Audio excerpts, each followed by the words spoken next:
Shri Allahumma salli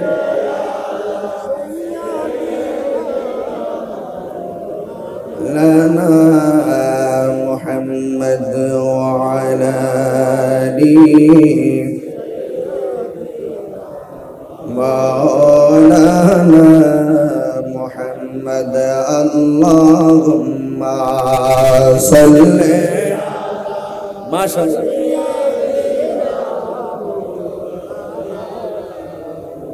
وعلى آل سيدنا গভীর মনোযোগ আমার বৈলতলির বাবা চন্দনাইশের বাবা ও চট্টগ্রামের বাবা সাতবাড়িয়া গাছবাড়িয়ার বাবারা যত জায়গা থেকে আপনারা এসেছেন আপনারা জবানটা খুলে বলুন আমাদের পাশে একটা গুরুস্থান আছে না নাই? আমার ভাই যখন উপস্থাপনায় বলল এই গুরুস্থানে আপনারা সাবধানে চলবেন, গুরুস্থানে সাবধানে দাঁড়াবেন, কোন ধরনের বেয়াদবি যেন না হয়। কেন কথাটা বলছেন জানেননি? কারণ গুরুস্থানের মানুষগুলো আজকে আপনার দিকে তাকায় রয়েছে, আপনাদের দিকে তাকায় আছে। ওই গুরুস্থানের মা ডাক দিয়া বলতেছে, বাবা আমি কবরে একা একা পড়ে আছি, তোরা আমার জন্য একটু খাস করে দোয়া কর। আমার প্রাণের স্বামী আমি কবরে পড়ে আছি, আপনি আমার জন্য একটু কাজ করে দোয়া করেন। এমন ভাবে কবরবাসী আপনজনদের কাছে দিন রাত প্রত্যাশা করে।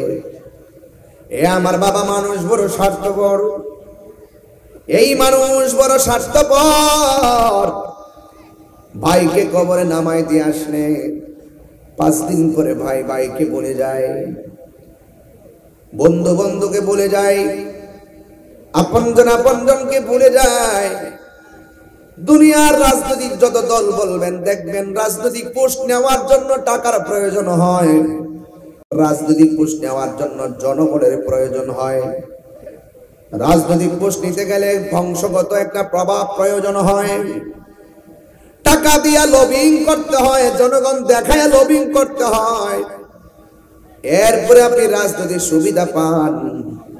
আর আপনি যদি কবরের সুবিধা চান, কবরের সুবিধা চাইতে গেলে কোন ধরনের লবিং এ টাকা লাগে না, কোন ধরনের পয়সা লাগে না, কোন ধরনের জনমত লাগে না, কোন কিছু ছাড়াই আপনি লবিং করতে পারবেন, সম্পর্ক করতে পারবেন।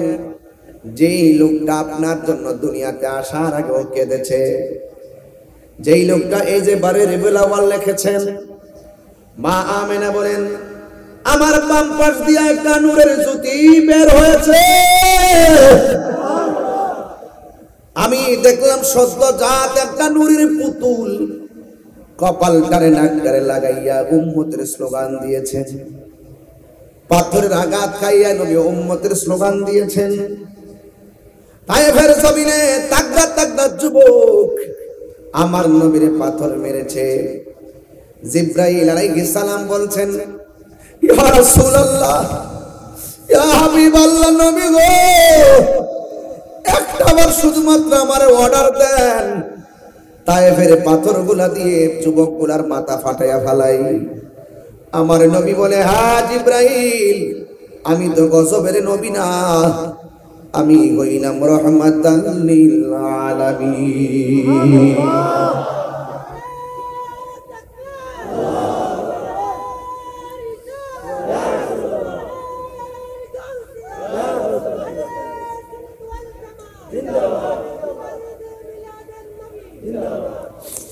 এই জন্য আমার যুবক ভাইয়েরা, আমার বক্তব্যের উপর আপনারা কোন প্রশ্ন থাকলে আমারে বলবেন, আপনারা জবাব খুলে বলুন। আমার নবী কি গজব না রহমত? এই রহমাতুল লিল আলামিন সারাটা জীবন উম্মতের জন্য এত দিবানা ছিলেন। উম্মত যখন সেই নবীর বিরুদ্ধে কথা বলে, নিঃসন্দেহে বলতে পারি রোজ হাশর মে কিয়া জবাব হয় মুস্তাফা কি সামনে। কথা বলেন ঠিক কিনা? কবরে ভয়াবহ অবস্থা হবে, হাশরে ভয়াবহ অবস্থা হবে। আল্লাহর হাবিবকে যখন পাথর মারছে, আল্লাহর হাবিব বলে জিবরাইল আমি বদদুয়া দিব না, আমি বদদুয়া দিলে আমি নবীর মতন মুস্তাজিব দাওয়া পৃথিবীর কোনো নবী নয়। আমি দোয়া করলে কবুল হবে, বদদুয়া দিলেও কবুল হবে। আমি যদি বদদুয়া দিয়ে এদেরকে ধ্বংস করে দিই, তাইলে আমি হকের দাওয়াত, দ্বীনের দাওয়াত আমি কার কাছে দিব? তার মানে প্রমাণ হয়ে গেল হকের দাওয়াতের সিস্টেম শুরু হয়েছে রক্ত দেওয়ার মাধ্যমে। কথা বলেন ঠিক কিনা? তায়েফের যুবক যুবক ছেলেরা আমার নবীকে পাথর মেরেছে, বড় বড় পাথর মেরেছে, একবারও আমার নবী কোনো বদদুয়া দেয় নাই। আরে তায়েফের নবী একটু শান্তির জন্য গিয়েছিল, নবীর আপনজনদেরকে হারায়া নবী বড় একাকিত্ব বোধ করেছেন। কাফেরদের যন্ত্রণা নবী তায়েফে একটু শান্তির জন্য গিয়েছেন। কিন্তু তায়েফের যুবকরা যখন আমার নবীরে পাথর মারে, তখন আমার নবী বলে তায়েফের যুবকরা আমার এমন ভাবে মারতেছ, কিন্তু মক্কা নগরীতে মারার ইতিহাসটা তোমরা তুলে ধরিও না, কারণ মক্কায় ওরাও আমার মেরেছে। আমি নামাজের মধ্যে গিয়েছি, সিজদার মধ্যে যাওয়ার পর কাফেররা আমার পিঠের মধ্যে উটের নাড়ি বুড়ি চাপায়া দিয়েছে। ওরা যদি এখন শুনে আমি তায়েফের মধ্যে শান্তিতে নাই, তাইলে ওরা আরো বেশি শান্তি পাবে। আমাকে যে তোমরা মারতেছো, আমার খবরটা তোমরা মক্কায় পৌঁছাইও না। আমি একটা প্রশ্ন রাখতে চাই বলতুলি এলাকায়, যে তায়েফের জমিনের যুবকরা আমার নবীর দেখা দেখা এমন বডির মধ্যে পাথর মারছে যে বডি মুবারকে কোনদিন মশা মাছি বসে নাই। যেই নবীর বডি মুবারকে কোনদিন মশা মাছি বসে নাই, ওই নবীর বডি মুবারকে তায়েফের যুবকরা পাথর মারছে। এই জন্য তো সাহাবায়ে কেরাম নবীরে প্রশ্ন করছে, নবী গো, আমরা আপনাকে দেখে ভালোবাসতেছি, আমরা আপনার পিছনে জামাতের সাথে নামাজ পড়তেছি, আমরা আপনার সাথে ইকামত দেই, আমরা আপনার সঙ্গে জিহাদ করি, আমরা আপনার সঙ্গে ইফতার করি। আমরা জানতে চাই আমাদের চাইতে দামি কেউ আসেনি? আমার নবী বলে সাহাবীরা রে, আছে আছে, কারণ তোমরা আমার দেখা দেখা ভালোবাসতেছো। পৃথিবীতে এমন একটা সময় আসবে আমার কিছু উম্মত আমাকে না দেখায় আমার জন্য পাগল হয়ে যাবে। খোদার কসম, খোদার কসম, তায়েফের জমিনে ওই কাফেররা যে যুবকরা নবীকে পাথর মেরেছে, ওই সময় যদি বলতুলির যুবকগুলো থাকতো, ওই পাথরের বরাবর এই চন্দনাইশের আশেকদের বক্তা পাইতে দিত, মুস্তাফা গায়ে একটা পাথর লাগতে দিত না।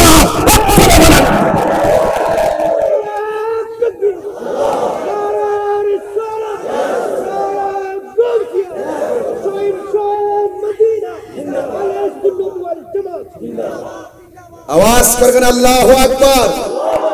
আরো বড় করে ইয়া রাসূলুল্লাহ বলেন। কেন বললাম কথাটা? 9টার সময় মাইক ধরার কথা, 11টা বেজে গেছে। নবীর মহব্বতে ওরা বাড়িতে যায় না। নবীরে না দেখে যদি নবীর আলোচনা শোনার জন্য আরামের ঘুম হারাম করে দেয়, আমার মনে হয় নবীরে যে ওরা পাথর মারছে, ওই পাথরের বরাবর আমাদের বুকটা পাইতা দিতা। উম্মতের দরদি তুমি, তোমার প্রেমে পাগল আমি। আমরা কি সবাই নবীর পাগল? শান বললে কি অসুবিধা হবে আপনাদের? একটু বলেন, দিয়েছি তো নবীর প্রেম, এই জন্য নবীর প্রেম গাইতেছি আজকে। অন্যদিকে যাবো না ইনশাল্লাহ, এদিকেই থাকবো শুধুমাত্র। আমাদের নবী হলো আমাদের জান, আমাদের নবী আমাদের ঈমান, আমাদের নবীর জন্য আমাদের প্রাণটা দিতে পারবো। কথা বলেন ঠিক ঠিক? সবাই বলেন উম্মতের দরদি তুমি, তোমার প্রেমে গোলামি, বলুন উম্মতের দরদি তুমি, তোমার প্রেমে মায়া যদি লাগে তোমার, মায়া যদি লাগে তোমার, দাও না দেখা ঘুমের ঘরে, বলুন রাসূল তোমার ভালোবাসি, মনোহৃদয় যার করি, বলুন বুকের মাঝে জ্বালায় আমার, দূর হবে তো মার দিদারে, দূর হবে তো মার দিদারে, ও গো আমার নূরের নবী, তোমার প্রেমে পাগল আমি, বলুন ও গো তোমার প্রেমে জন্ম আমার বাংলাদেশে, জন্ম আমার রেখেছ আমায় পাগল করে, বলো জন্ম দেশে রেখেছ আমায় পাগল করে, বলুন রাসূল তোমায় ভালোবাসি, মনোহৃদয় যার করি, বুকের মাঝে জ্বালায় আমার, দূর হবে তো মার দিদারে, দূর হবে তো মার দিদারে, জোরে জোরে কি আল্লাহু আকবার বলা যাবে না? নবীর প্রেম ঈমানের শর্ত, সুবহানাল্লাহ বলবেন না? নবীর প্রেম ঈমানের শর্ত। আপনি আমি নবীকে ভালোবাসবো জানের চাইতে কম না বেশি? আল্লাহ বলেন ওয়া নাহনু আকরাবু ইলাইহি মিন হাবলিল ওয়ারিদ। আর আমার নবীর ব্যাপারে আমার আল্লাহ কয় আন্নাবিয়্যু আউলা বিল মুমিনিনা মিন আনফুসিহিম। আল্লাহ হলো বান্দার শারকের নিকটে, আর আমার নবী হলো প্রত্যেকটা ঈমানদারের জানের চাইতে আরো নিকটে। এই জন্য নবীকে ভালোবাসা ঈমানের দাবি। আল্লাহ বলে বন্ধু গো, কেউ যদি আমি আল্লাহকে পাইতে চায়, আপনারা যেন আপনি নবীকে মহব্বত করে, আপনি নবীকে যেন অনুসরণ করে। ও আল্লাহ, দুনিয়াতে কেউ কাউকে ভালোবাসলে ডায়েরি উপহার দেয়, এই দুনিয়াতে কেউ ভালোবাসলে কলম উপহার দেয়, এই দুনিয়াতে কেউ কাউকে ভালোবাসলে ওই মোবাইল উপহার দেয়। ও আল্লাহ, আমরা যে তোমাকে ভালোবাসবো, তোমার বন্ধুরে ভালোবাসবো, বন্ধুরে ভালোবাসলে নাকি তুমি আল্লাহ আমাদেরকে ভালোবাসবা। আমরা তো তোমার বন্ধুকে ভালোবেসেছি, তুমি আমাদেরকে ভালোবাসার ওয়াদা করেছো। আল্লাহ রাব্বুল আলামিন বলেন আমার বন্ধু সবাই হবে না, আমার বন্ধু হবে দুইটা কোয়ালিটি সম্পন্ন মানুষ। আল্লাহু ওয়ালিউল্লাযিনা আমানু ইখরিজুহুম মিনাজ যুলুমাতি ইলান নূর।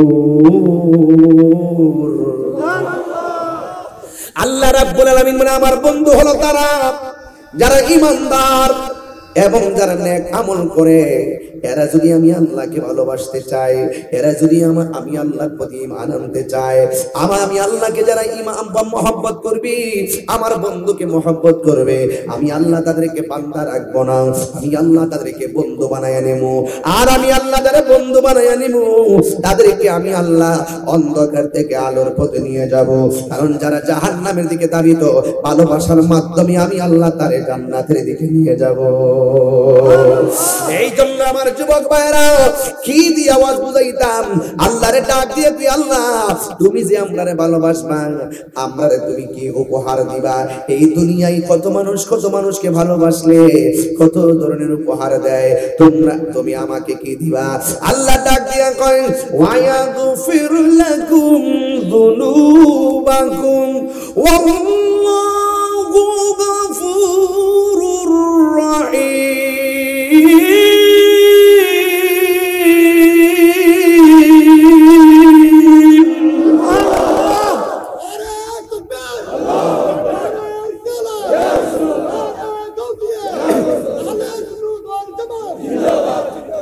আমি আল্লাহ তোমাদেরকে ভালোবাসবো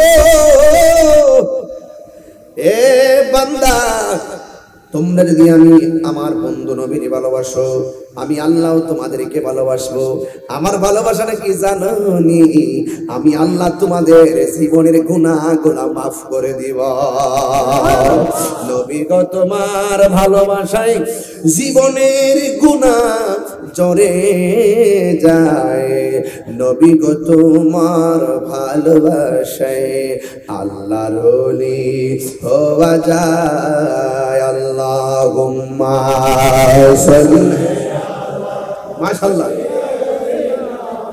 মাওলানা মুহাম্মদ আলা সাইয়্যিদিনা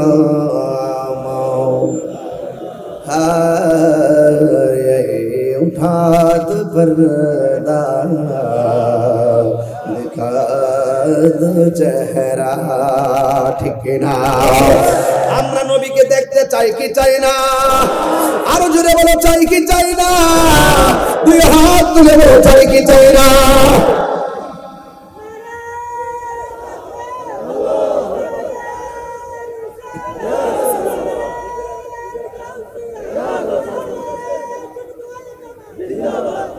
আল্লাহু আকবার বলেন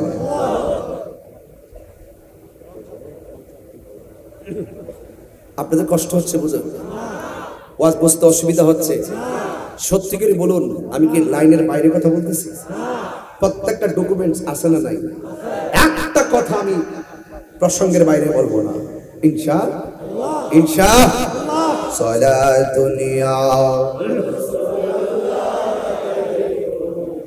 سلام يا حبيب الله عليكم والصلاة يا رسول الله عليكم سلام يا حبيب الله عليكم একটা জবান বন্ধ রাখবেন না মহব্বতে মায়ার সুরে বলুন সুবহানাল্লাহ যেটা বলতে চেয়েছিলাম সবাই বলুন উঠা দো পর্দা দেখা দো চেহারা উঠা দো পর্দা কে নূরে পারি হিজাব মে ज़माना तारीक हो है कि मेरे कब्र से निकाब में उठा दो पर्दा देखा दो चेहरा एक बांग्लाটা বলেন না उठा दो पर्दा देखाओ से चेहरा खुदार ज्योतिष রয়েছে पर्दा জগৎধারে ডুবে ডুবে হায় কত কালার চাঁদ চেহার লোকা উঠা দো पर्दा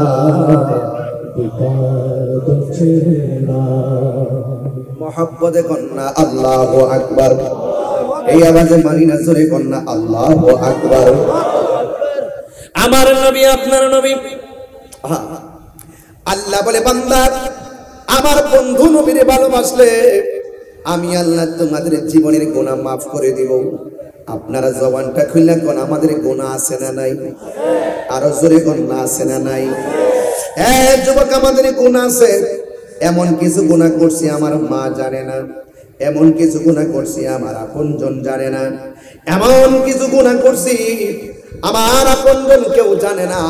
আপনারা জবানটা খুলে কোন, যা কেউ জানে না জানে একজন, জবান খুলে বলুন তিনি কে? এই মাহফিলে আপনারা জিন্দা, আপনাদের পাশে দুই হাত মাটির নিচে তারা কি জিন্দা না মুর্দা? কিন্তু এখানেও তারা কিন্তু জিন্দা। যদি আমরা মরা বলি তারপর ওরা জিন্দা, কারণ মৃত্যুর পরে আমার আল্লাহ বান্দার জীবন দিয়ে দিবে, এই জীবনের পর আর কোনো মরণ হবে না। কথা বলেন ঠিক না? এখন আপনারা সবাই জিন্দা, ওরাও জিন্দা, দুই জিন্দার মধ্যে পার্থক্য আছে না নাই? আরো জোরে কেন আছে না নাই? এটা আমার কথা না। আপনারা জিন্দা আছেন বলে মাহফিলে আসছেন, আপনারা জিন্দা আছেন বলে বাড়িতে যাবেন, আপনারা জিন্দা আছেন বলে এই মোবাইলে কথা বলবেন, কিন্তু ওরাও কবরে জিন্দা আছে, কিন্তু ওরা কেন আমাদের সঙ্গে কথা বলতে পারে?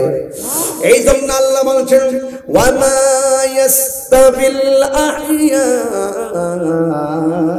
ওয়ালাল আমওয়াত। যারা জিন্দা আর যারা মৃত তারা এক না, যারা জিন্দা আর যারা মৃত তারা এক না। আল্লাহ বলেন, ইন্নাল্লাহা ইউসমিউ মান ইয়াশা। আল্লাহ বলে ওই কবরে তারা কেমন আছে কেউ দেখতে পারে না। এই কবরের মধ্যে কার কবরে আগুন জ্বলতেছে আমরা এখান থেকে বলতে পারতেছি না। এই কবরে কার কবরের মধ্যে জাহান্নামের আগুন জ্বলতেছে আমরা বলতে পারতেছি না। এই কবরের ভিতরে কারা সাপে দংশন করতেছে আমরা দেখতে পারতেছি না। এই কবরের ভিতরে কোন মানুষটার বডির নিচে জাহান্নামের পর্দা বিছায়া দিয়েছে আমরা দেখতে পারি না। কিন্তু আমার আল্লাহর কোরআন বলে, ইন্নাল্লাহা ইউসমিউ মান ইয়াশা। আমার আল্লাহ যারা ইচ্ছা করে এক কবরের উপরে থাকলেও মাটির নিচের আযাব দেখার ক্ষমতা আছে। সুবহানাল্লাহ। আছে কি না বলে? যুবক ভাইরা যদি বলেন যে হুজুর দলিল কি? আছে। আমার নবী রাস্তা দিয়া যাচ্ছে, আমার নবী তাকায়া দেখতেছেন একটা গুরুস্থানের কবরের মধ্যে মানুষগুলার বডির নিচে জান্নাতের গালিচা বিছায়া দেয়া রাখছে। আল্লাহর হাবিবের দেখার ক্ষমতা আছে না নাই? আর জোরে আছে না নাই? আল্লাহর হাবিব আল্লাহর হাবিব যখন দেখলেন পুরা গুরুস্থানের মানুষের নিচে জান্নাতের গালিচা দেওয়া আছে, নবী কি রহমাতুল লিল আলামিন হইয়া খুশি না বেজার? নবী আমার এত খুশি, আনন্দের সঙ্গে নবী আমার ফাতাবাসসামা মুস্কি হাসি মারলেন। সাহাবায়ে কেরাম ডাক দিয়া বলে, ইয়া রাসূলুল্লাহ, নবী গো, ও মায়ার নবীজি, হঠাৎ করে কেন আপনি মুস্কি হাসি দিলেন? আমার নবী ডাক দিয়ে বলে, সাহাবারা শোনো, আমি নবী যখন গুরুস্থানের মধ্যে এসেছি, এটা নতুন গুরুস্থান, বেশি কবর হয় নাই, আমি দেখলাম প্রত্যেকটা কবরস্থানের কবরবাসীর নিচে আমার আল্লাহ জান্নাতের গালিচা বিছায়া রাখছে। অথচ আমরা এখানে বসে আছি, এই কবরের দুই হাত নিচে কে কি অবস্থায় আমরা জানি। এই জন্য রাসূল বলছে, হে সাহাবায়ে কেরাম, আমি নবী যাহা জানি তোমরা তা জানো না, আমি নবী যাহা দেখি তোমরা তা দেখো না। এবার আমার নবী যখন এই জান্নাতের গালিচা দেখে হাসি দিলেন, দিতে দিতে আমার নবী একটু দূরে গেছে, যাইয়া একটা কবর দেখে আমার নবী চোখের পানি মোবারক ফলায় কাঁদতেছে। সাহাবারা ডাক দিয়ে, নবী গো, এতক্ষণ পর্যন্ত আপনি আনন্দিত, এখন কেন আপনি চোখের পানি ফলায় কাঁদতেছেন? আমার নবী বলে, সাহাবারা বেশি কথা বলো না, তাড়াতাড়ি বাজারে যাও, বাজারে যাইয়া এলান করো এই গুরুস্থানের মধ্যে কে কে আপনজন দাফন করছে, এদেরকে বলবা গুরুস্থানে যার যার আপনজনদের কবরের পারে দাঁড়ানোর জন্য। এবার সমস্ত সাহাবীরা যাইয়া ওই গুরুস্থানের এলানটা বাজারে করে দিলেন। যেই মাত্র বাজারের মধ্যে সেই এলানটা করে দিলেন, পরের দিন সকল মানুষগুলো যার যার আপনজনদের কবরের পারে দাঁড়াইছে। আর সাহাবায়ে কেরাম মনে মনে অপেক্ষা করতেছে ওই কবরটার সামনে কে দাঁড়াই, অপেক্ষা করতেছে কেন নবী কবরের পারে দাঁড়ায় কান্না করেছে। এই জন্য সাহাবায়ে কেরাম অপেক্ষা করতেছেন ওই কবরের পারে কে আসবে। নবী আমার তাকায়া রইছে আর সাহাবায়ে কেরাম অপেক্ষা করতেছেন। হঠাৎ করে তাকায়া দেখতেছেন আপনজনদের সব কবরে আপনজনরা দাঁড়ায়া গেছে। হুকুম তো অন্য কেউ দেয় নাই, হুকুম দিয়েছে রাহমাতুল লিল আলামিন। নবীর কথা অমান্য করার ক্ষমতা কি পৃথিবীর কারো আছে? সবাই এসে কবরে পড়ে দাঁড়ায়া গেছে আর সাহাবায়ে কেরাম তাকায়া দেখতেছেন ওই যেই কবর, যেই কবরে আমার নবী দাঁড়ায়া দাঁড়ায়া। কিছু কবরের কথা বলতেছি কেন ভাই, মনে কষ্ট নিয়েন না, যেহেতু আমরা গুরুস্থানে বুকে নিয়ে কথা বলতেছি এই জন্য আমার একটা ধারণা দিতে হবে যে এই জায়গাটা বরজাখের জায়গা, এটা খুব কঠিন একটা জায়গা। কবর কাহার জন্য জান্নাতের বাগান, আবার কাহার জন্য জাহান্নামের গর্ত। কথা কোন ঠিক না? এই জন্য ওই কবরটাতে যাওয়ার আগে সাবধান হয়ে যান। ওই মাটির নিচে যাওয়ার আগে সাবধান হয়ে যেতে হবে।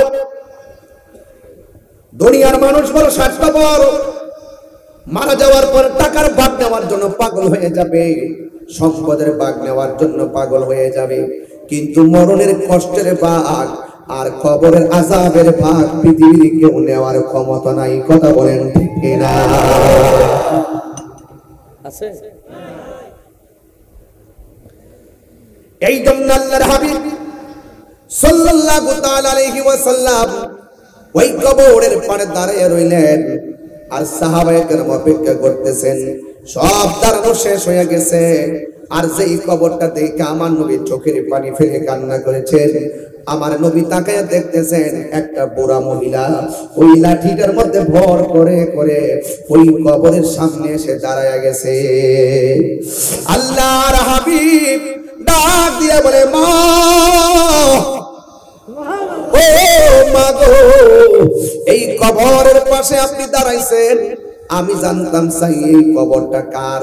এই মহিলাটা ডাক দিয়ে বলি, ইয়া রাসূলুল্লাহ, ইয়া হাবিবাল্লাহ, নবী গো, ও মায়ার নবী, দয়ার নবী, এই কবরটা অন্য কারো নয়, এই কবরটা হলো আমার জাদুমণির কবর, এই কবরটা হলো আমার আপন সন্তানের কবর।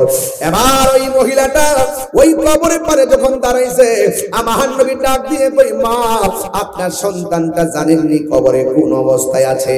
এবার আমার নবী ডাক বলার পরে মহিলাকে, আমি জানি না, আল্লাহ এবং তার হাবিবই ভালো জানে। আল্লাহর হাবিব ডাক দিয়ে কয়, এ মা, আমি গুরুস্থানের মধ্যে ঢুকলাম, আমি দেখলাম গুরুস্থানের সব মানুষগুলো জান্নাতের গালিচায় ঘুমাইতেছে আর আপনার সন্তানের নিচে জাহান্নামের গালিচা বিছাইয়া আপনার সন্তানটারে কষ্ট দিতেছে, এই জন্য আমি আপনারে আনছি। এই কথাটা যখন মহিলাটা শুনছে, ওই মহিলা যেই মাত্র শুনছে সন্তানের কবরে জাহান্নামের আগুন জ্বলতেছে, এই কথাটা শুই না মহিলা তখন মুস্কি মুস্কি হাসতে শুরু করলো। নবী আমার ডাক দিয়ে বলে, মা আপনার সন্তান কষ্টে আছে, আপনি কেন হাসতেছেন? ওই মহিলা বলে, নবী গো, আমি হাসছি, আমি খুশি হইছি। কই কেন? কই পোলাটার 10 মাস ধরে আমি পেটের মধ্যে ধারণ করছি, এমন অনেক রাত গেছে সন্তান আমার পেটের মধ্যে লাথি মাইরা ঘুম কাইরা দিছে, আমি খাইতে বসছি, এমন কিছু সময় গেছে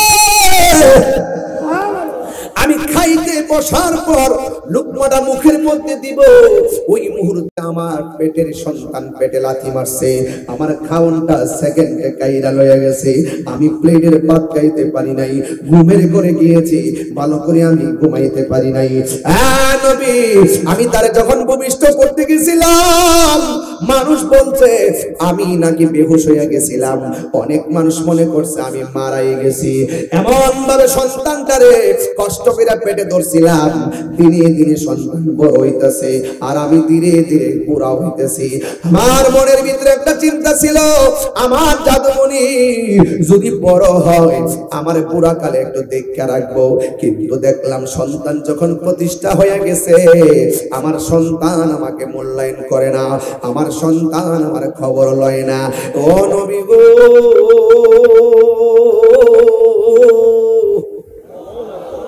ও মায়ার নবী, এই কষ্ট পাইতে পাইতে শরীরটা পাথর বানাইয়া ফেলাইছি, শেষ পর্যন্ত যন্ত্রণাটা আমি সহ্য করতে পারি না। যখন কষ্টের পরিধি দেয়ালের মধ্যে লেগে গেছে, আমি আল্লাহর কাছে দুইটা হাত বাড়ায় কইছি, আল্লাহ এই সন্তানকে দিয়ে বড় স্বপ্ন দেখছিলাম, এই সন্তানটা আমারে এমন কষ্ট দিছে, তুমিও তারে কবর নিয়ে কষ্ট দিও। এই জন্য আল্লাহ যে আমার বদদুয়াটা কবুল করছে, এই জন্য আজকে আমি বড় খুশি। কারণ আমার আল্লাহ কাউরে খালি ফিরাইয়া দেয় না। আল্লাহ যে আমার মতো বান্দির কথা শুই না সন্তানকে কষ্ট দিতেছে, আল্লাহ তো আমার ডাকটা কবুল করছে। এই সন্তান তো আল্লাহর হুকুম মানে নাই।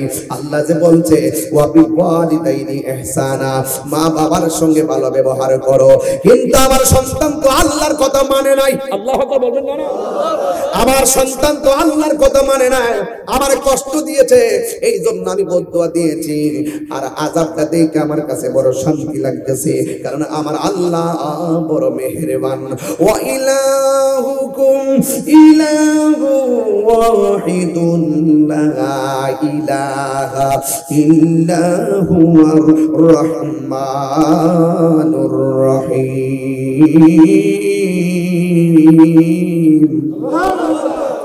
আল্লাহ রাব্বুল আলামিন হলো একজন। ওই আল্লাহ রাব্বুল আলামিন কখন খুশি হয় জানেননি? যখন আল্লাহর বিধান আপনি মানবেন আল্লাহ খুশি হয়। আল্লাহ বলছে বেঈমানের সঙ্গে তুমি চলিও না, আপনি যদি চলেন তাইলে আপনাকে হিসাব দেওয়া লাগবে। আল্লাহ যদি বলে মা বাপের সঙ্গে ভালো ব্যবহার করো, আপনি যদি ঘৃণা করেন আল্লাহ কষ্ট দিবে। এই জন্য আমার আল্লাহ রাব্বুল আলামিন বলেছেন, ইয়া আইয়ুহাল্লাযীনা আমানু লা তাতাওয়াল্লাউ কওমান গাদিবাল্লাহু আলাইহিম। আল্লাহ রাব্বুল আলামিন বলেন, হে ঈমানদারগণ, তোমরা তাদের সাথে বন্ধুত্ব করবা না, তোমরা ওই সম্প্রদায়ের মানুষের সঙ্গে বন্ধুত্ব করবা না, যাদের সাথে বন্ধুত্ব করলে আমার আল্লাহ বড় রাগ করে, আমার আল্লাহ বড় রাগ করে। এই জন্য যুবক, মানুষের মধ্যে এমন কিছু আছে কদিয়া ইসুম মিনাল আখিরা, তারা আখিরাতকে অস্বীকার করে, তারা আখিরাতের প্রতি নিরাশ হয়ে যায়। কামা ইয়াইসাল কুফারু মিন আসহাবিল কুবুর, যেমন করে কাফেররা কবরবাসীদের কবরের আযাব বিশ্বাস করে না, আমরা কবর আযাব বিশ্বাস করি কি করি না? আর জোরে বলেন, করি কি করি না? আমরা কবর আযাব মানি, আমরা আখিরাতও মানি কি মানি না? আমানতু বিল্লাহ, বিশ্বাস করি কাকে? আল্লাহকে বিশ্বাস করি, ফেরেশতাদেরকে বিশ্বাস করি, আসমানি কিতাবকে বিশ্বাস করি, একটু কমাই রাখো, আসমানি কিতাবকে বিশ্বাস করি, ফেরেশতাকে বিশ্বাস করি এবং তাকদীরকে বিশ্বাস করি, পরকালকে বিশ্বাস করি। এই জন্য কবর আমরা মানি, কবর আমরা মানি। মুসলমান মানি হলো কবরে যেতে হবে, মুসলমান মানি হলো আল্লাহর দরবারে হিসাব দিতে হবে, মুসলমান মানি হলো বরের পাতার গরম জল দিয়ে তোমারে গোসল দেওয়া লাগবে, মুসলমান মানি হলো নাকের মধ্যে তোলা ঢোকাবে, মুসলমান মানি হলো কানের মধ্যে তোলা ঢোকাবে। কেন? কয় কান দিয়া যেন পানি না ঢোকে, নাকের মধ্যে তোলা ঢোকাবে। কয় কেন? কয় নাক দিয়া যেন পানি না ঢোকে। বেশি গরম পানি দিবে না। কয় কেন? কয় গরম পানি দিলে মুর্দারের উপরে চামড়ায় কষ্ট পাবে, বেশি ঠান্ডা পানি দিবে না, কই কষ্ট পাবে। আবার নতুন কাপড় দিয়া বাইন্ডিং কইরা খাটের মধ্যে শুয়াইয়া কাঁধের মধ্যে লইয়া একটা বার আলগে দেয় না জীবনে, কাঁধের মধ্যে বার নেয় না। অথচ মানুষ মারা যাওয়ার পরে মানুষের এই লাশটা কাঁধে নেওয়ার জন্য মানুষ পাগল হয়ে যায়, একমাত্র মুসলমানের ঘরের মুসলমান হওয়ার কারণে। ওয়ালা তামুতুন্না ইল্লা ওয়া আনতুম মুসলিমুন। আল্লাহ রাব্বুল আলামিন বলেন, তোমরা মুসলমান না হয়ে মরিও না। এই জন্য আমার যুবক ভাইরা, মুসলমান মানি হলো আল্লাহকে মানতে হবে, মুসলমান মানি হলো নবীকে মানতে হবে, মুসলমান মানি হলো কবর বিশ্বাস করা লাগবে, মুসলমান মানি হলো হাসরের ময়দানে বিশ্বাস করা লাগবে। এই জন্য মহিলাটাকে আমি তো আল্লাহরে মানি, আমার আল্লাহ কত সুন্দর দয়াবান, আমার বদদুয়া কবুল করছে, ফুলা কষ্ট পাইলে পাইছে। এবার আমার নবী তো মায়ের মমতা আর নবীর ভালোবাসা জিনিস না। মা সন্তানকে যেই মমতাই ভালোবাসে, আমার নবী উম্মতকে তারা 1000 কোটি গুণ বেশি ভালোবাসে।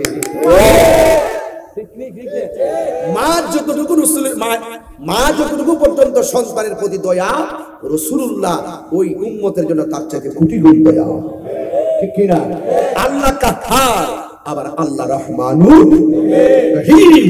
দেখবেন হাসরের মাঠে এমন অবস্থা হবে, একটু পরে যাই সেদিকে, আমি এই জগৎটা শেষ করে ফেলি, এই জগৎটা শেষ করে আমি ওই জগতে যাব ইনশাআল্লাহ। একটু জবাব সবাই বলেন ইনশাআল্লাহ। জন্ম আমার নবীর যুগে, বাবারে একটু একটু ইয়ে করে দাম, কোনটা সাই ভাই। জন্ম আমার নবীর যুগে, দুনয়নে সোলে পাক দেখলে কেমন হতো, দুনয়নে দেখলে জন্ম যুগে তো বেশে হযরতে বেলালের মধুর আযান, সেই আযানে ছিল এমন প্রেম মুগ্ধ রহমান। আসতো বেশে হযরতে বেলালের মধুর আযান, সেই আযানে ছিল এমন প্রেম মুগ্ধ রহমান। দয়াল নবীর পিছে নামাজ পড়লে কেমন হতো, দয়াল নবীর পিছে নামাজ পড়লে কেমন হতো, দুনয়নে রাসূল পাক দেখলে কেমন হতো, দুনয়নে রাসূল পাক দেখলে কেমন হতো, জন্ম আমার নবীর যুগে হলে কেমন হতো, জন্ম আমার নবীর যুগে হলে কেমন হতো। আমার বাবারা কষ্ট হচ্ছে আপনাদের? ওয়াজ বুঝতে অসুবিধা হচ্ছে? আমি একদম সরল ভাষায় ওয়াজ করছি। মহিলাকে হাসে না কান্দে? কেন কেন?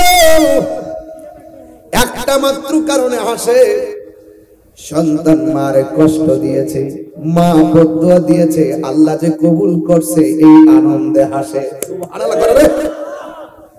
এই জন্য আমার যুবক ভাইয়েরা, এবার মা সন্তানের আযাব দেখে মন বলে নাই আল্লাহর দয়া আশা করে মা হারায় গেছে, আর আমার নবী উম্মতের কষ্ট দেখে আর সহ্য করতে পারে নাই।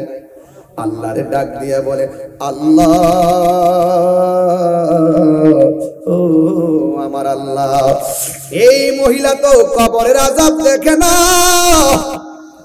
আমি না দেখতেছি কত কষ্ট, মেহেরবানি করে কিছুক্ষণের জন্য কবরের পর্দাটা তুইলা দাও, সন্তানের আযাবটা মারে দেখাইয়া দাও।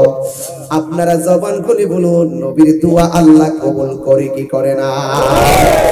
আল্লাহর কাছে নবী হাত তুলতে দেরি, ওই কবরের পর্দাটা উঠে গেছে, আর মহিলাটা তাকে দেখতেছে জাহান্নামের আগুনের গালিচার মধ্যে সন্তানটা শুয়ে শুয়ে কাঁদতেছে। আর এমন ভাবে একটা অন্ধ ফেরেশতা, কানে শুনে না, চোখে দেখে না, হাতুড়ি নিয়ে নিয়ে এমন জোরে একটা আঘাত করে 70 গজ মাটির নিচে নিয়ে ঢুকাইয়া দেয়, আর সন্তানটা কবরের মধ্যে এমন জোরে চিৎকার মারে, মাসরিক থেকে মাগরিব, শিমাল থেকে জুনুব পর্যন্ত এমন ভাবে চিৎকার দেয়, এই কান্নার আওয়াজ পৃথিবীর কোনো মানুষ শুনে না, পৃথিবীর কোনো জিন শুনে না। এখন বলবেন হুজুর, মানুষ শুনে না কেন, জিন শুনে না কেন? কারণ আমার আল্লাহ কোরআনে বলেছেন, ওয়ামা খলাকতুল জিন্না ওয়াল ইনসা ইল্লা লিয়াবুদুন। আল্লাহ বলেন, আমি মানুষ এবং জিন জাতিকে সৃষ্টি, আমি আল্লাহর গোলামি করার জন্য। যেহেতু মানুষের হিসাব হবে, মানুষের বিচার হবে, যেহেতু জিনের বিচার হবে, জিনের হিসাব হবে, এই জন্য দুইটা জাতিকে কবর আযাব আল্লাহ শুনান না। রাসূল ডাক দিয়া বলে, যদি বলতুলি কথা বলতেছি আর কি, আবার হাদিস খুঁজছেন না।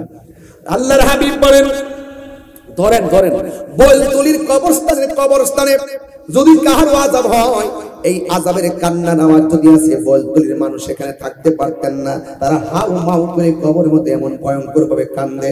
গরু ছাগলগুলা কবর আযাবটা শুনে মাঝে মাঝে দেখবেন অনেক গরু স্থানে বাড়ি রাখলে হঠাৎ করে কানটা দিয়ে দাঁড়ায় থাকে, কিছুক্ষণ পরে রশি ছিঁড়া উঠা গরু দৌড় মারে, কারণ তারা কবরের ভয়ঙ্কর আযাব সহ্য করতে পারে না।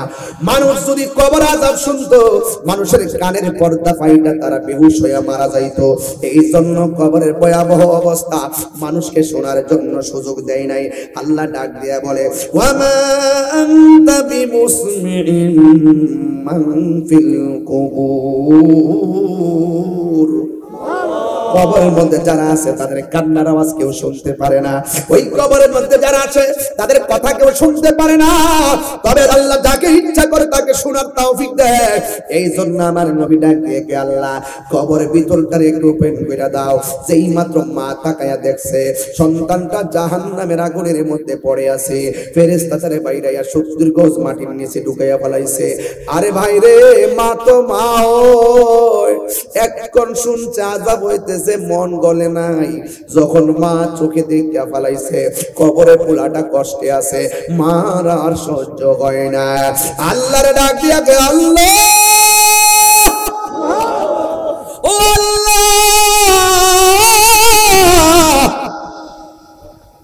আমি বদদুয়া দেওয়ার কারণে তুমি আমার ছেলের শাস্তি দিবা। তুমি যদি এত কঠিন ভাবে শাস্তি দিবা আমি জানতাম, জিন্দেগিতে আমি বদদুয়া করতাম না গো আল্লাহ। ইন্না বাতাশা রাব্বিকা লাশাদীদ, নিশ্চয়ই আল্লাহর দরা অনেক শক্ত।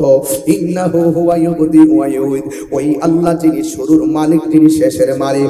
মহিলাটা ডাক দিয়া বলে, আল্লাহ বদদুয়া দিলে যদি এমন ভাবে কষ্ট দিবা, জিন্দেগি তো আমি আমার পোলারে বদদুয়া দিতাম না। আল্লাহ আমার পোলার যে কষ্ট দেখলাম, আমি পোলার জন্য তোমার কাছে মাফ চাই, আমার পোলার জন্য তোমার কাছে দয়া ভিক্ষা চাই। আমার পোলা আমারে দুনিয়ায় থাকা অবস্থা যত কষ্ট দিছে আমি ভুইলা গেছি গো আল্লাহ। ও আল্লাহ, আমার পোলাটারে তুমি মাফ করে দাও। এই কথাটা বলতে দেরি আমার আল্লাহ তার কবরে বডির নিচে জান্নাতের গালিচা বিছায়া দিতে দেরি করে না। এই জন্য আমি বুঝাইতে চাইতেছি, কবর বড় সাংঘাতিক জায়গা। সেই জায়গার মধ্যে নবীর সুপারিশে মানুষ মুক্তি পেয়ে যায়, নবীর উসিলায় মানুষের দয়া পাওয়া যায়। এই জন্য আমার যুবক, এই কবরের মধ্যে একদিন না, 2 দিন না, 3 দিন না, 4 দিন না, এই কবরের ভিতরে আপনি 1000 দিন পড়ে থাকবেন, কই দিন পড়ে থাকবেন। আল্লাহ রাব্বুল আলামিন বলতেন, সুম্মা আমাতাহু ফাআকবারাহু, এই কথার পর যদি তাকে মৃত্যু দেন, আল্লাহ তোমাকে মৃত্যু দিয়েছেন, মৃত্যু দেওয়ার পরে আপনি কবরে গিয়েছেন। শুধুমাত্র কবরে নয়, সুম্মা ইযা শাআ আনশারাহু, তারপর যখন তিনি ইচ্ছা করেন তাকে পুনরায় জীবিত করবেন। জোরে কি সুবহানাল্লাহ বলা যাবে না? ওয়াইদাল কুবুর বুসিরাত, এই কবর থেকে তোলা হবে। আল্লাহ রাব্বুল আলামিন বলতেছেন, এই কবরের মধ্যে, কবর এমন একটা জায়গা, এই জায়গার মধ্যে তোমাকে দাফন করা হবে।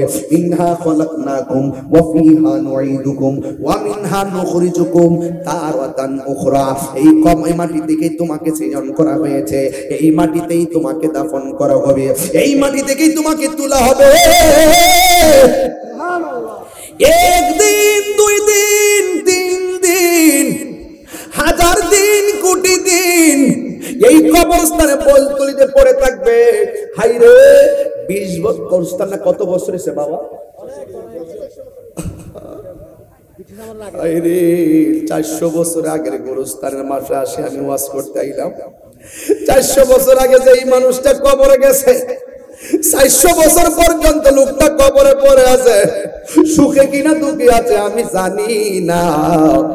আমিও তো মারা গেলে বলতলির মধ্যে গোরস্থানে দাফন করলে 400 বছর পরে এমন ভাবে মানুষ আবার বলবে 800 বছর আগের গোরস্থান। কথা কোন ঠিক কিনা?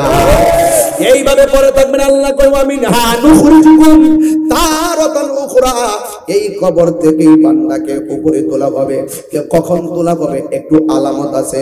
ওই ইজাস সামাউন ফাতরাত, আকাশটা বিদীর্ণ হয়ে যাবে। ওয়া ইজাল কাওয়াকিবুন তাসরাত, আসমানের নক্ষত্রগুলো খুলে পড়ে যাবে। ওয়া ইজাল বিহারু ফুজ্জিরাত, ওই সমুদ্রের মধ্যে সুনামি সৃষ্টি হয়ে যাবে। ওয়া ইজাল কুবুরু বুসিরাত, এই কবর থেকে তুলে ওঠা হবে।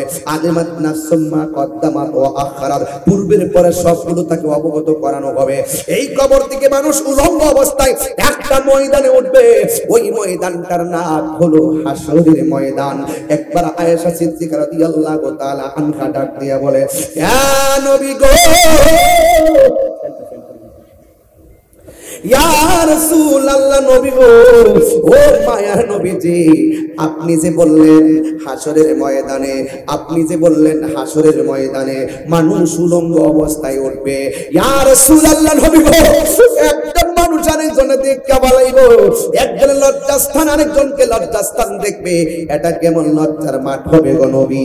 আল্লাহর হাবিব ডাক দিয়া বলে, আয়েশা, আয়েশা, হাসরের ময়দানে সব উলঙ্গ অবস্থায় উঠবে, একমাত্র একজন পয়গম্বর জান্নাতি কাপড় পরে হাসরের ময়দানে শুভ আগমন করবেন। তিনি হলো তোমার আমার নবী রাহমাতুল লিল আলামিন, রহমতুল আলাম, নূরে মুজাসসাম, রহমতুল সাহাবীরা আতর বানাই ওই নবীর গাম, বলো সাহাবীরা আতর বানাই ওই নবীর গাম।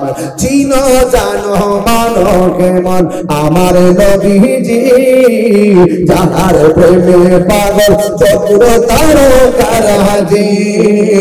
চিনো জানো মানো কেমন আমার নবীজি, যাহার প্রেমে পাগল চন্দ্র তারকারাজি। তোমরা আরো শুনবানি বলতো নিবাসী, আরো শুনবানি চন্দনাশবাসী, জান্নাতের রোমে রোমে লেখা নবীর নাম, জান্নাতের রোমে রোমে লেখা নবীর নাম। বললেন রহমতে আলম, নূরে মুজাসসাম, রহমতে আলম, নূরে মুজাসসাম। সাহাবীরা আতর বানাই ওই নবীর উস্তুনে হান্নানা, একটা খেজুর গাছের নাম, যাকে ধরে খুতবা দিতেন রাসূল আকরাম। উস্তুনে হান্নানা, একটা খেজুর গাছের নাম, যাকে ধরে খুতবা দিতেন রাসূল আকরাম। দশার নবীর হে কাঁদিতে রহে, নবীর বিরহে কাঁদিতে রহে। হত বখগিল যত সাহাবা কেরাম, হত বখগিল যত সাহাবা কেরাম। সুরকি আল্লাহু আকবার বলা যাবে না। আয়েশা বলে, নবী গো,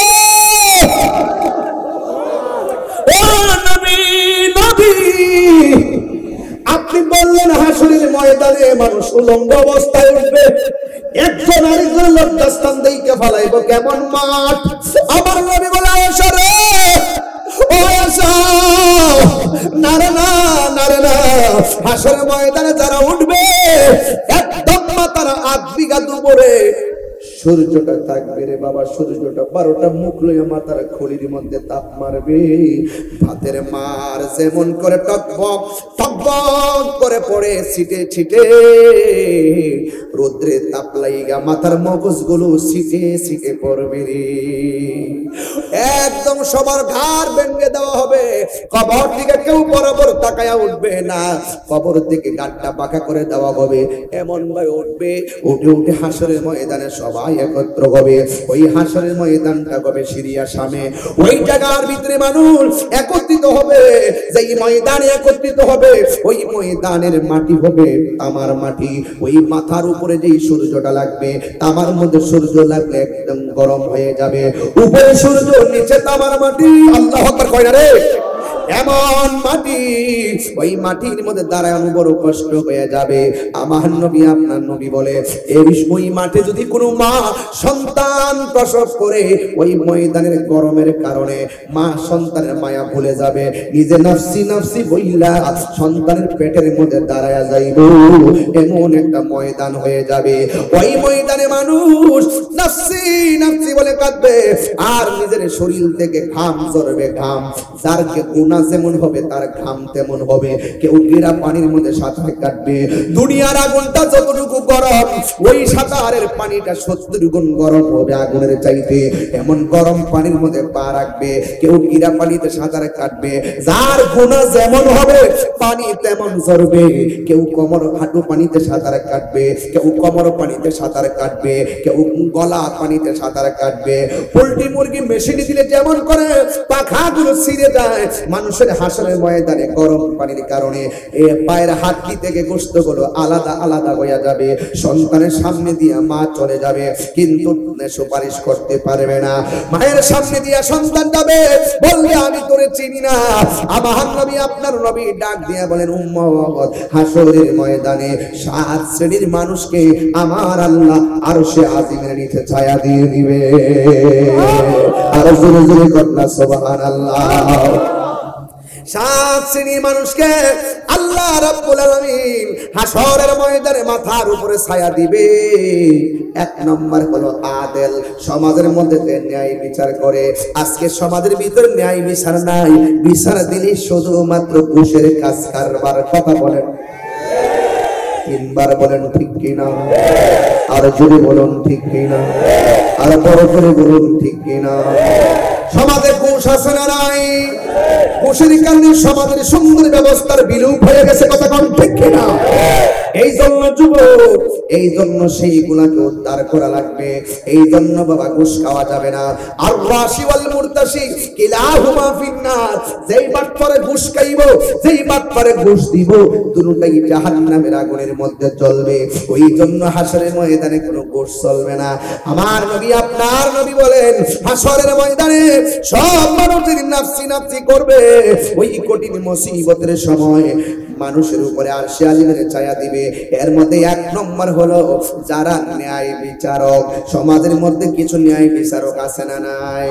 আমি বলবো বিচারক ভাইরা, আল্লাহ যদি তৌফিক দেয়, যেমন আমারে তৌফিক দিয়েছে ওয়াজ করার জন্য, আমার উচিত হবে কোরআন সুন্নাহর আলোচনা করা। মানুষ যেন বিভ্রান্ত না হয় সেই দিকে খেয়াল রাখতে হবে। আর আপনারা যদি সমাজের মানুষ সরকার মাতবরের বিচারক হিসেবে গ্রহণ কইরেই ফেলাই, আপনি মনে মনে ভাববেন হাসরের ময়দানে আমার একটা সারপ্রাইজ আছে, আরশে আজিমের ছায়া। এই জন্য আমি দুনিয়ায় বিচার করব কিন্তু আমি ঘুষ খাবো না। আমি বিচার করব কোনো স্বজনপ্রীতি করব না। আমি বিচার করব কাউকে ঠকাবো না। কথা বলেন ঠিক কিনা? এই জন্য যদি এইভাবে ইনসাফ ভিত্তিক বিচার করতে পারেন হাসরের ময়দানে আরশে আজিমের ছায়ার ব্যবস্থা রেখে দিয়েছেন কে? হে আমার বাবা জিরানি ও চন্দনেশের বাবা, আমার নবী আপনার নবী বলেন 2 নম্বর কারা জাননি? যৌবন কালে যারা ইবাদত বেশি, যৌবন কালে যারা ইবাদত বেশি। আপনি বুড়া হয়ে গেছেন, আগের মতো নিয়ত বাঁধতে পারেন না। আপনি বুড়া হয়ে গেছেন, আগের মতো রুকু দিতে পারেন না। আপনি বুড়া হয়ে গেছেন, আগের মতো সেজদা দিতে পারেন না। যদি আপনার যৌবন কালে ইবাদত থাকে, এই যৌবন কালের ইবাদত গুলো বুড়া কালের জন্য কাফারা হয়ে যাবে। আল্লাহর হাবিব ডাক দিয়া কয় যৌবন কালে তার ইবাদত বেশি হবে, আল্লাহ রাব্বুল আলামিন ওই হাসরের ময়দানে আরশে আজিমের নিচে আপনাকে জায়গা করে দিবে। দেখা দাও রাসূলুল্লাহ তুমি কাঁদে আশিক তোমার। কোনটা? আজো শুয়ে মদিনায় তুমি ডেকে নাও রওজা তোমার রাসূলুল্লাহ কি উপায় হবে আমার রাসূলুল্লাহ কি উপায় হবে আমার মরণের চিঠি যখন আসবে আমার কালিমার তালকিন দিও বারে বার মরণের চিঠি যখন আসবে আমার কালিমার তালকিন দিও বারে বার প্রাণ ভরে দেখব চেহারা তোমার প্রাণ ভরে তোমার ডেকে নাও রওজা তোমার রাসূলুল্লাহ কি উপায় হবে আমার এই মদিনা যেতে চাননি আপনারা এই মদিনা যেতে চাননি আপনারা তোমার দেশে যাই কত আশিকান এই ওদম পড়ে আছি বাংলায় তান তোমার দেশে যাই কত আশিকান এই ওদম পড়ে আছি বাংলায় তান যেতে পারলাম না আমি দেশেতে তোমার যেতে পারলাম না আমি মার ডেকে নাও রওজা তোমার রাসূলুল্লাহ কি উপায় হবে আমার রাসূলুল্লাহ কি উপায় হবে আমার দেখা দাও রাসূলুল্লাহ তুমি কাঁদে আশিক তোমার আছো শুয়ে মদিনায় তুমি ডেকে নাও রওজা তোমার রাসূলুল্লাহ কি উপায় হবে আমার কোন উপায় নাই রে কবরে কোন উপায় নাই হাসরের ময়দানে নবী ছাড়া কোনো উপায় নাই ঠিক কি না নামাজ পড়ছি গ্যারান্টি কার্ড নাই রোজা রাখছি গ্যারান্টি কার্ড নাই হজ করেছি গ্যারান্টি কার্ড নাই যাকাত দিয়েছি কবুলের ওয়ারেন্টি কার্ড নাই একটা কার্ড লয়া যদি উঠতে পারেন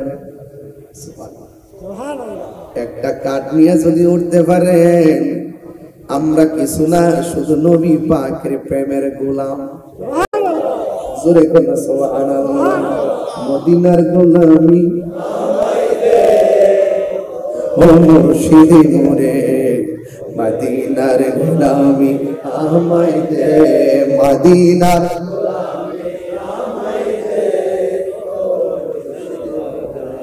মদিনার গোলামি আমায় দে টাকা চাই না পয়সা চাই না হীরা মানিক মুক্তা চাই না টাকা চাই না পয়সা চাই না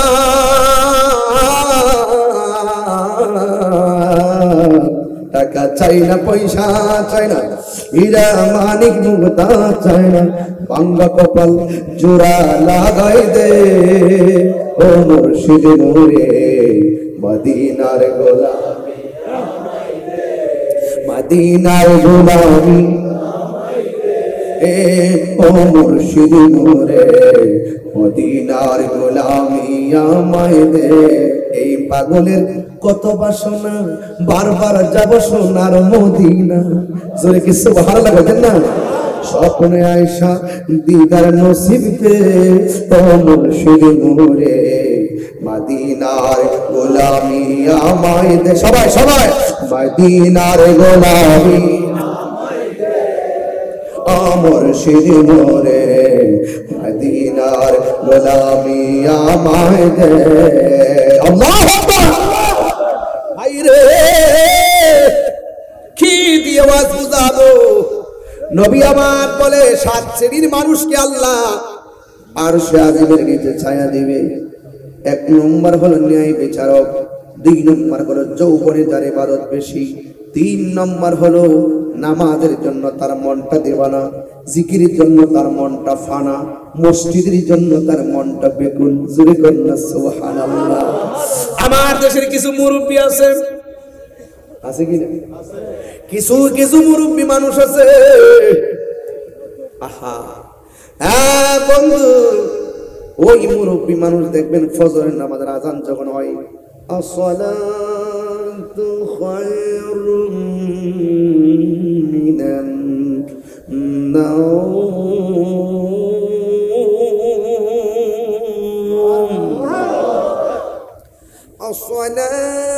আসসালাতু খায়রুম মিনান নাওম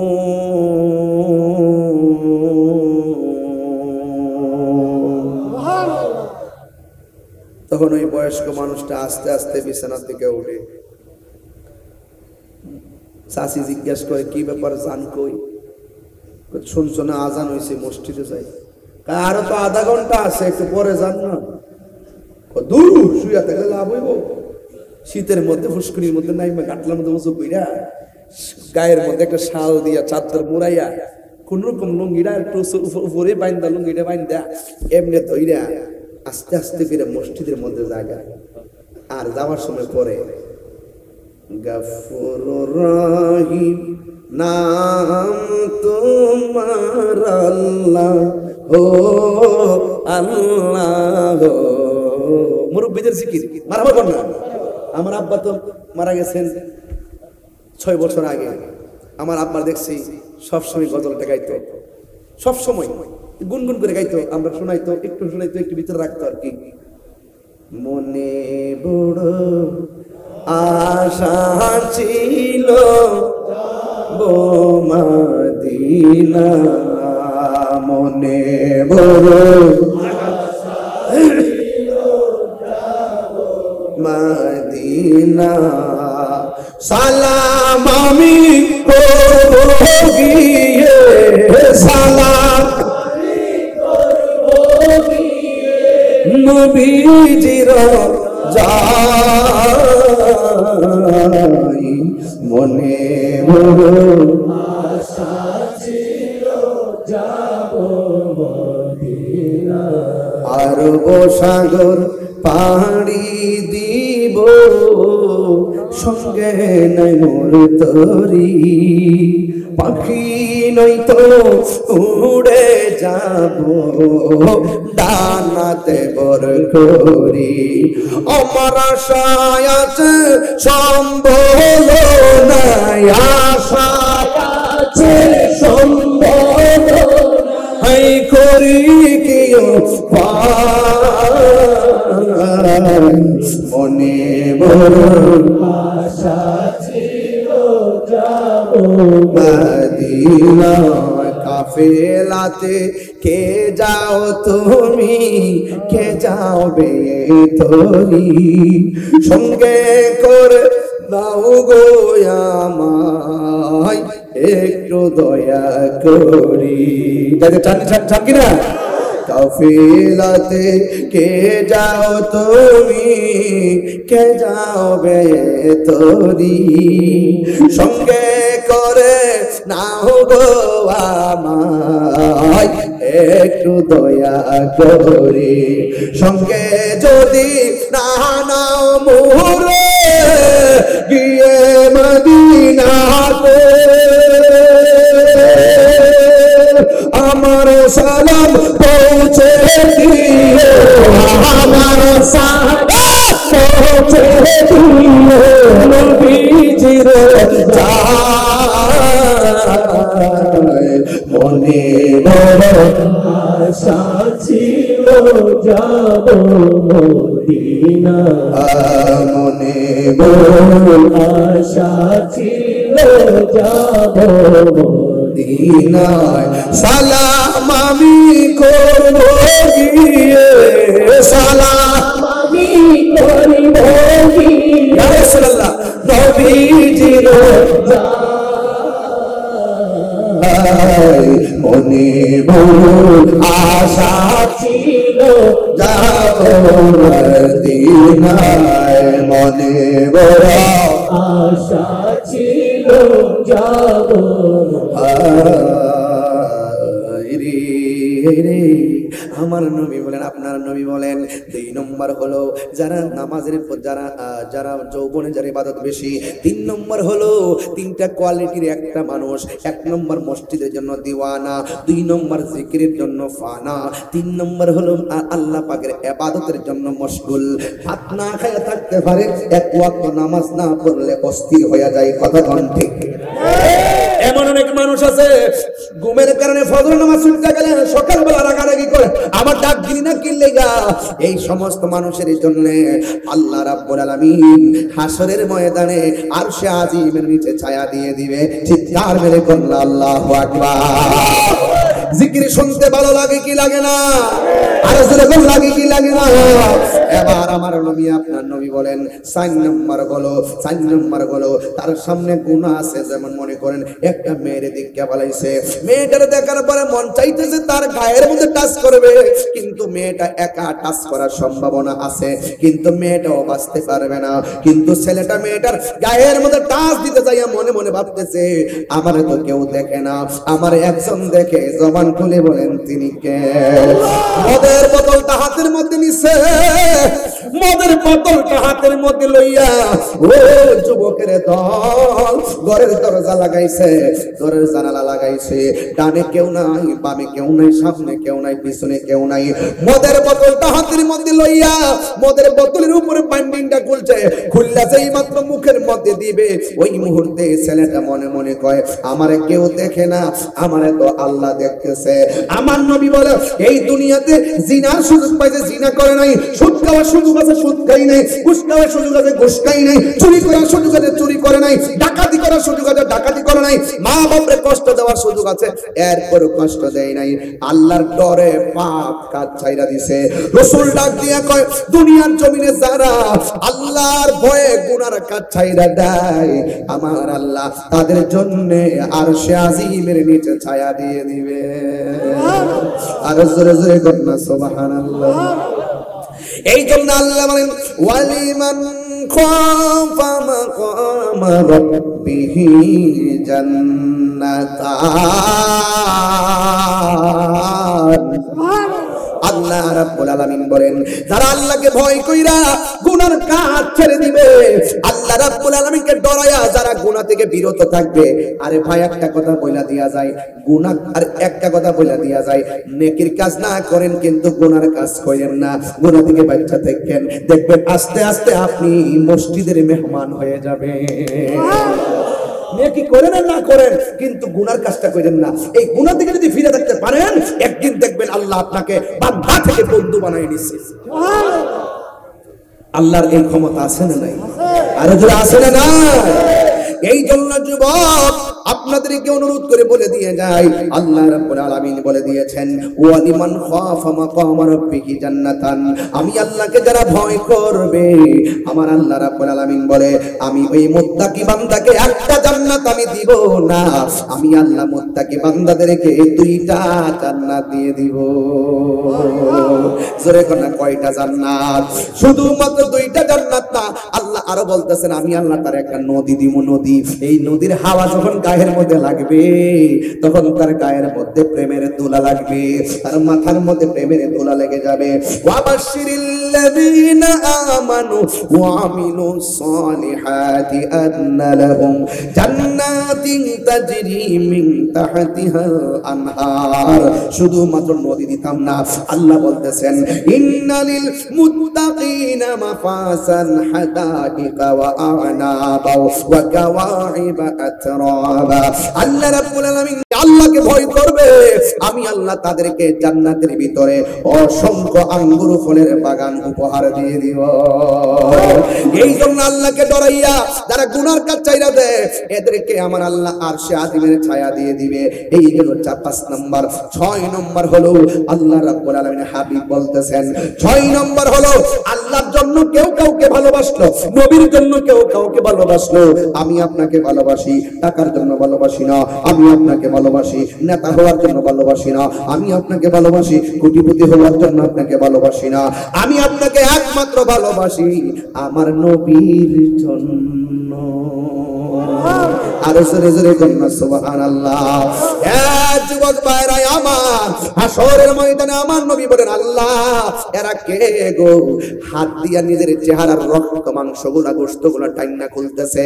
এরা কারা? কয় এরা হলো দুনিয়ার চুগলখোরের দল, এরা হলো পরনিন্দাকারী। আল্লাহ বলছে ওয়াইলুল লিকুল্লি হুমাযাতিল লুমাযা, তাদের জন্য ওয়াইল রুজুক রয়েছে। এই জন্য যুবক পশ্চাতে সামনে পিছনে যারা মন্দাচারী বলে, এদের জন্য আল্লাহ ওয়াইল রুজুক রেখে দিয়েছেন। ও আল্লাহ এরা কারা গো? যাদের চেহারার মধ্যে হাড়গুলো এই চামড়াগুলো টাইনা টাইনা ছিটতেছে, এরা হলো পরনিন্দাকারী। আমার নবী ডাক দিয়ে কি আল্লাহ এই সমস্ত মানুষগুলো কারা? যাদের পেটটা হলো কালপুয়ুতিন গড়সমূহের মতো, এই পেটটা বড় বড়, পেটটা লড়তে পারে না, এত বিশাল বড় গড়ের তুলির মতন। এরা কে গো? আল্লাহর হাবিবকে আমার আল্লাহ ডাক দিয়ে বলবেন, ইয়া রাসূলুল্লাহ, ইয়া হাবিবাল্লাহ, নবী গো এরা কারা জানেন? এরা হলো দুনিয়ার ওই সমস্ত বান্দা। কতক্ষণ ঠিক না বেটি? এই সুদ কি চলবে না বন্ধ হবে? কি হবে বেঁচে থেকে? বলবো বলবো বাজান। আবার আমার যদি মা মৌলিক আল্লাহ হয়ে যায় বাজান, খুব বিপদে আছে। কিন্তু কি হবে বেঁচে থেকে? কি হবে বেঁচে থেকে?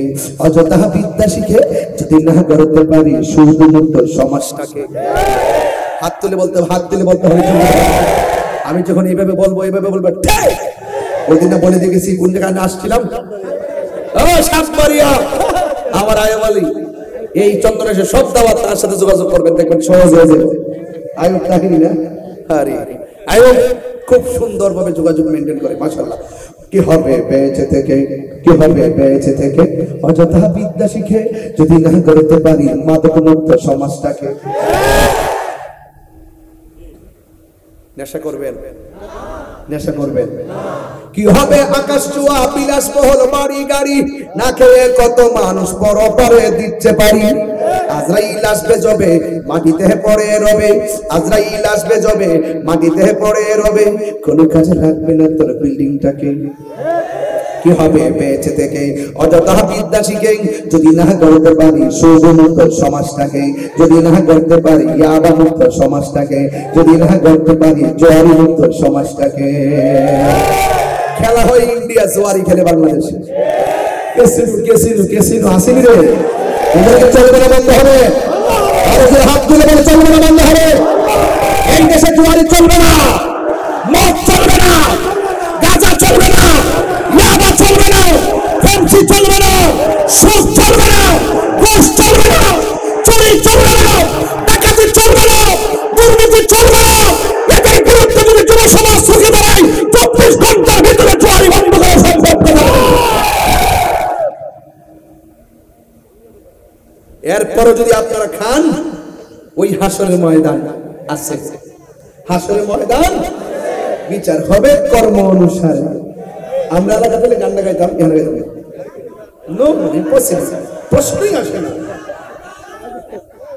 বুঝছি তোমাদেরকে আমি চিনি ভাইরা আমার, তাহলে আওয়াজ করে আমরা রসুল চাই কি চাই না? আমার মনে এখন এটা আনন্দ লাগতেছে।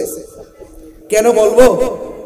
কেন সুৎকুটুরে সাইজ করতে পেরেছি, মুশকুটুরে সাইজ করতে পেরেছি, গাঞ্জুটকারীদেরকে সাইজ করতে পেরেছি, দুর্নীতিবাজদেরকে সাইজ করতে পেরেছি। ঠিক কিনা? আমি আমার নৈতিক দায়িত্ব পালন করতে পারছি বলে নিজেকে খুব একটা ভাব লাগতেছে। আমার রাসূল হাসরের মাঠে সুপারিশ করবেন। বাংলাদেশের এক মৌলবী আছে, শুনেন না কি কয়, এক মৌলবী আছে ওয়াজ করতেছে, হাসরের মাঠে নবী সুপারিশ করব দূরের কথা, নবীর জান নিয়ে নাকি ঠেলাঠেলি। ওকে কি জুতা দিয়ে বাড়ি দেওয়া ফরজ? হ্যাঁ, সামনে তো বলে না, ইউটিউবে বলে আছে বাবা, অনেক আছে। নবীর শাফাত মানে না। আল্লাহ প্রদত্ত ক্ষমতা বলে নবী হাজির ও নাজির। আল্লাহ প্রদত্ত ক্ষমতা বলে নবী গায়েবের খবর দেনেওয়ালা। আল্লাহ প্রদত্ত ক্ষমতা বলে রাসূল সুপারিশ করনেওয়ালা। কথা কোন ঠিক কিনা? শুধু নবী না, আরেকটা দলিল দেয়া যায়, কাজে লাগবে। ইয়াশফাউ ইয়াউমাল কিয়ামাতি সালাসাতুল আমবিয়া ও সুম্মাল উলামা ও সুম্মা শুহাদা। হাসরের মাঠে তিন শ্রেণীর মানুষ সুপারিশ করবে। এক নম্বর নবীগণ, দুই নম্বর শহীদগণ, তিন নম্বর আলেমগণ। পাল্লা উল্টাও, দলিলটা দেখি, সাহস আছে নাকি? আর রাসূল বলেন শাফাআতি লি আহলিল কাবাইর মিন উম্মতি। হাদিসে মুতাওয়াতির কিন্তু, অস্বীকার সহিহ হাদিস কিন্তু। রাসূল বলছেন আমার উম্মতের মধ্যে যারা কবিরা গুনাহ কইরা ফেলাইবে কিন্তু ভিতরে ঈমান ছিল, এদের জন্য আমি রাসূল সুপারিশ করব। সুবহানাল্লাহ। আরো বড় করে বলুন না সুবহানাল্লাহ। এই জন্য আমরা নবীর সুপারিশ চাই কি চাই না? আরো বড় করে চাই কি চাই না? নবীজিকে সুপারিশ করার ক্ষমতা দিয়েছে কে? আরো করে কে? বাস। হাসরের মাঠে প্রথম হিসাব হবে নামাজের। এই নামাজ আমরা চাই কি চাই না? আরো জোরে।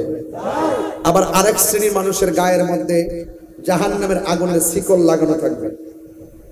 রাসূল জিজ্ঞেস করবে আল্লাহ ওরা কারা? কয় ওরা হলো দুনিয়ার মা বাবার অবাধ্য সন্তান। ওয়াদা করেন আজকে থেকে কোনোদিন মা বাপরে কষ্ট দিব না। রাজি আছি সবাই? আমার রাসূলকে আল্লাহ পাক একটা সিংহাসন দিবেন হাসরের মাঠে। আচ্ছা বাবা, ওই সিংহাসনের নামটা কি? মাকামে মাহমুদ। এটা আযানের দোয়ার মধ্যে আছে কিনা? اللهم رب هذه الدعوة التامة والصلاة القائمة آت محمد الوسيلة والفضيلة والدرجة الرفيعة وابعثه مقاما محمودا। مقام محمود আছে কিনা? আচ্ছা বলেন তো, মাকামে মাহমুদটা নবীজিকে দান করবেন কে? আল্লাহ। আচ্ছা কেন দান করবেন? আসেন, আমাদের জন্য নামাজ হলো 5 ওয়াক্ত। কয় ওয়াক্ত? নবীর জন্য আরেকটা নামাজ ছিল অতিরিক্ত, ওয়া নাফিলাতাল লাকা আসা আইয়াবাসাকা রাব্বুকা মাকামান মাহমুদা।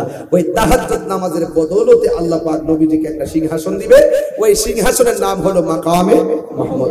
ওই মাকামে মাহমুদের গোড়ার মধ্যে রাসূল সিজদা দিয়ে কাঁদতে থাকবেন। আরেক জাহেলে মুরাক্কাব বলতেছে নবীটাকে হাসরের ময়দানে নাকি নবী বলবেন আমার নেকের পাল্লা ভারী হয় নাকি বদরের পাল্লা ভারী হয়, নেকের পাল্লা ভারী হয় নাকি বদরের পাল্লা ভারী হয়।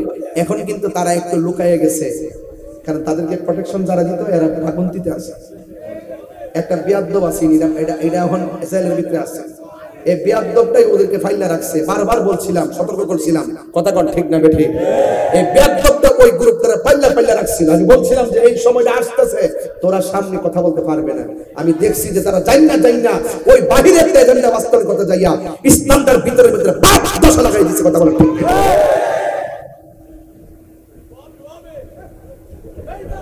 না? এরা ওয়াহাবি না, এটা আহলে হাদিস। এরা আহলে হাদিস। আমরা সুন্নিরা আহলে কুরআনও না, আহলে হাদিসও না। আমরা হলাম আহলুস সুন্নাত ওয়াল জামাত। আহলে কুরআনও ভ্রান্ত, আহলে হাদিসও ভ্রান্ত। কথা কোন ঠিক কিনা? এই ইসলামটার ভিতরে বাপ দশা লাগাই দিছে। হার হইয়া বইয়া বুকুর উপরে বউ নিচে পাও ফাঁক করে কত দরবার লাগাইছে। এখন কিন্তু ইউটিউবের ভিতরে পাওয়া যায় না, সব কি মাথার মধ্যে ঢুকে গেছে। এখনো সময় আছে, সোজা হইয়া সঠিক দিনটাকে প্রচার করেন।